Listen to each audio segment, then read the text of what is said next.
கும்பராசிக்கார பெண்கள் மட்டும் உங்களுக்கு ஸ்பௌஸா அமைஞ்சிட்டாங்கன்னு வச்சுக்கோங்களேன். குடுத்து வச்ச மாங்கா சைஸ் மச்சம் யாருக்கு இருக்கோ அவங்களுக்கு தான் கும்பராசி பெண்கள் அமைவாங்களாம். காமெடி இல்லங்க. நிஜமா சொல்றேன். கும்பராசிக்கார பெண்கள் மாரி ஒருத்தவங்க கிடைக்கிறதுக்கு 7, 7 ஜென்மம் புண்ணியம் பண்ணாலும் கிடைக்காது. ஆனா என்ன பண்றது? பயபிள்ளைக்கு அது புரியாது. நம்ம வாங்கின்னு வந்த வரம் அப்படி. சரி வாங்க பார்ப்போம். கும்பராசிக்கார பெண்களுக்கு 2026வது வருடம் எப்படியெல்லாம் இருக்க போகுது? என்னவெல்லாம் கொடுக்க போகிறது? என்னதான்யா நடக்க போகுது? அப்படின்னு பார்த்தா, ஆல்மோஸ்ட் ஒரு 5 வருஷம் பட்டாச்சு. நெறைய பட்டாச்சு. இந்த தடவ ஒரு விமோச்சனம் கிடைக்கப் போகிறது. பிள்ளைகள் குறித்து நீங்க பட்டுட்டு இருந்த எல்லா கவலையிலிருந்தும் கும்பராசிக்கார பெண்கள் வெளியில வரப்போறீங்க. நெறைய கும்பராசிக்கார பெண்களுக்கு வாய்ப்புகள் வந்து குவியப் போகிறது. நான் ஒரு இடத்துல இருக்கேன், என் வீட்டுக்காரர் ஒரு இடத்துல இருக்காங்கன்னா, இந்த தடவ ஒரு யூனிட் சேர்றதுக்கான வாய்ப்புகள் இருக்கு. நெறைய தெய்வ அனுகூலம் கிடைக்கப் போகிறது. நெறைய பேரு தொலைத்தொடர்பு, கம்யூனிகேஷன்ல ரொம்ப சூப்பரா இருக்க போறீங்க.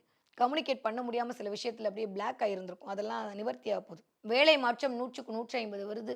கண்டிப்பா நடக்கும். இந்த வேலைய விட்டு வேற வேலை மாறலாமான்னு யோசிச்சுட்டு இருந்தீங்கன்னா, கண்டிப்பா வேற வேலை மாறுறதுக்கான வாய்ப்புகளை மிஸ்டர் குரு குடுத்தே தீருவார். அது எஸ்பெஷலி ஜூனுக்கு மேல கிடைக்கக்கூடிய வேலை என்பது கவர்ன்மென்ட் உத்தியோகமா கிடைக்கும். நெறைய கும்பராசிக்காரர்களுக்கு கவர்ன்மென்ட் ரிலேட்டடான சில விஷயங்கள் கைகூடும். காரிய வெற்றி கிடைக்கும். நெறைய பேர் கார் வாங்கணும்னு கனவு கண்டுட்டு இருந்தீங்கன்னா, கார் வாங்குவீங்க.